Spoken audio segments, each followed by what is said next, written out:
my planet series have this a lot of unknown parts, experimental. Is that why I called it experimental film? Not because I'm scratching film, it's because I don't know what it will happen. I don't know how the beef will fly. I don't know how the mold will grow. Maybe it won't grow. Maybe it won't grow as I imagine. So I have a lot of like unknown parts of the film. But I like this because I have every shot I have the surprise. I didn't expect it that at all. But of course I expected the big guideline because I have to. We are renting, for instance, very expensive camera for the slow motion. So I cannot say, okay, I didn't success my shooting because it's too expensive, you know? So I have to do a lot of tests before to know that it will be like this, more or less, 75%.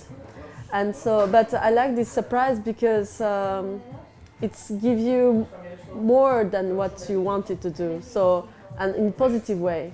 Of course, you have to success somewhere. I mean, if you had the short idea, you have to have this. And if it's 25% better, it's good. But when you do a documentary, it's the same. You write, you're going to interview someone, and you know what they're going to say because that's why you're going to interview the person. But they will always say something else, or they will always give you some more information that you didn't have it before. And so I like this part of the film, the creation, that you are not, and you have so much surprise, and your creation change a little bit. So you say, okay, because I have this, I will do another thing. For instance, in Planet Sigma, I made this table which is turning like a machine. So I could shoot something constantly turning like this, but I had a problem with the table because it was shaking. I don't know, the motor has this problem of shaking. So I was shooting these insects on the table, but it was shaking like this. So I was like, oh, it's not I wanted to have something smooth. So I was struggling, and I talked to my friend, and he said, well, but it looked like an earthquake, so it's cool. So I said, okay, yeah, it's true. Let's put some earthquake in my film. So that's why I have this, I put the sound of the earthquake, and it worked. And so even the accident like this, which, well, this is not a natural accident, it was a technical accident, but if you can change it to the advantage of your film or something that you haven't expected, it's cool. I mean, and also about the fungi, how it grow, or what was other thing? The volcano, how it's exploded. I wasn't expecting to be like this. So yeah, it's I don't like the idea of dominating everything because I feel like a dictator of my film.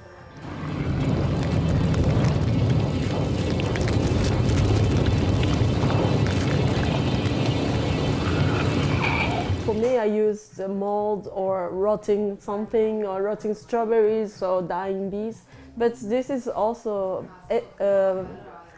it's also, you can also put it to the people, like people you don't like because they're gypsy, they're stinking, the races come from here. I mean, obviously they're not beautiful, or you think that they're not beautiful, the fact it is not beautiful, but this is what somebody taught you about that. So if you really see it, rubbish is beautiful.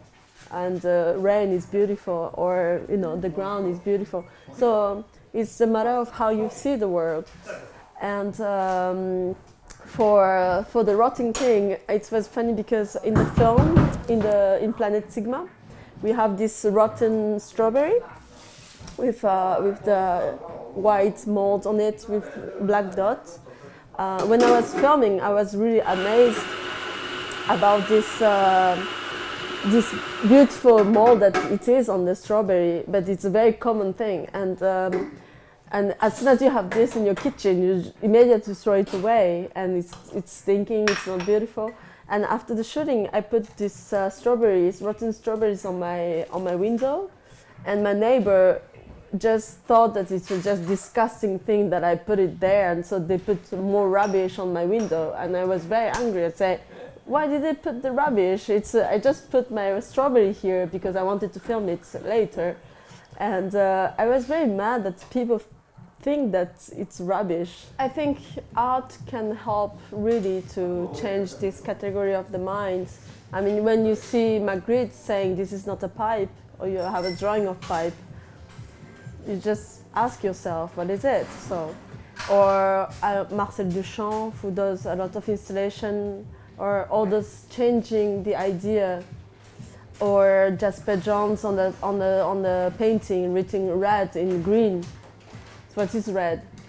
So I think art really helps to see things and break this barrier of the notion and that we have been taught. So yeah, it's what I like in art. I mean, it's just thing is not things anymore. Table is not table anymore, and people are not people anymore. So it's just like a playing also, but it gives you a lot of imagination and freedom. And for me, when I go to the museum and I see all those masterpieces, I feel like really I'm free.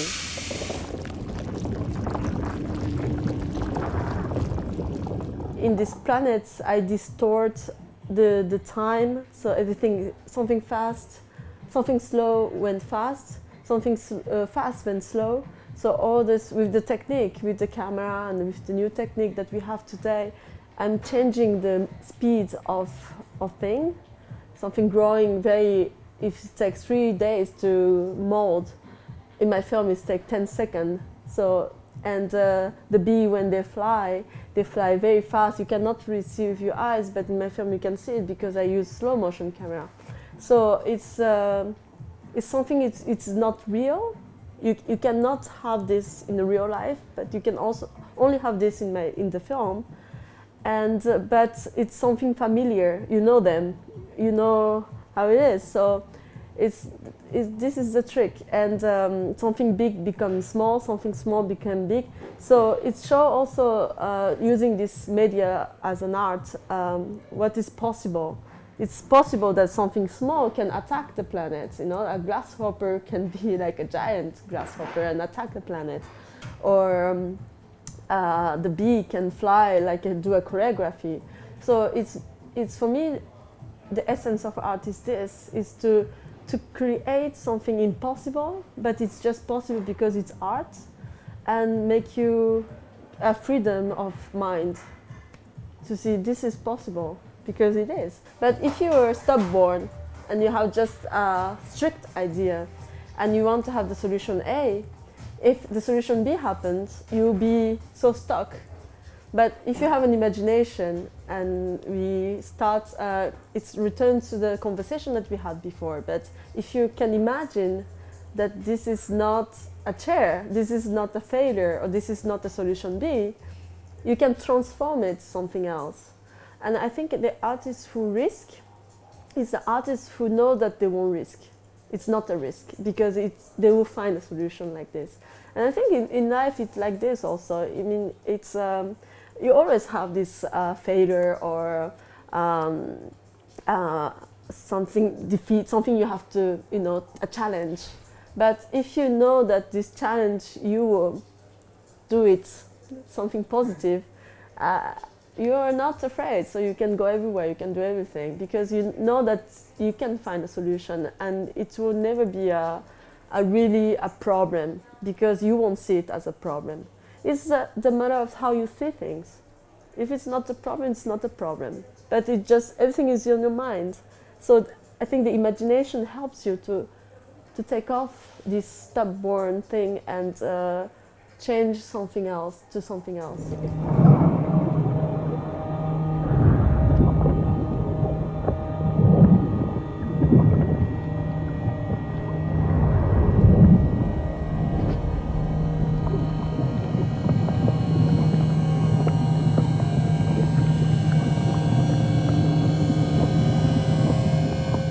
You have to have this melody in the film that guides you to bring you where the filmmaker wants to bring you. So if it shows you something that you totally don't understand, for half an hour, and at the end they say, "Oh, by the way, it was this." Yeah, I totally understand. It didn't. You didn't dance with the person. I mean, you know what I mean. If yeah, I think it's like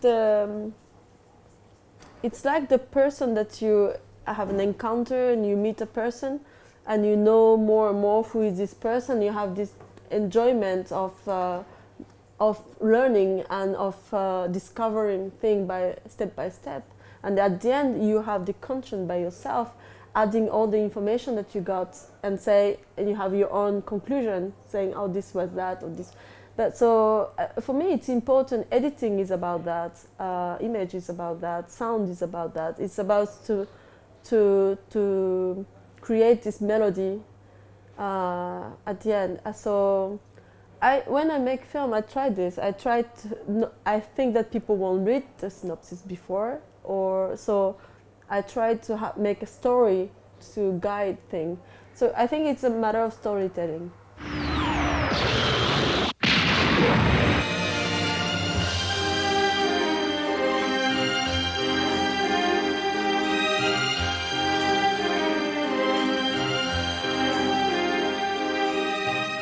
I saw a film when I was 5 years old, 1985, Miyazaki's film, because I was small, 5 years old. You don't see Pasolini, I'm sorry.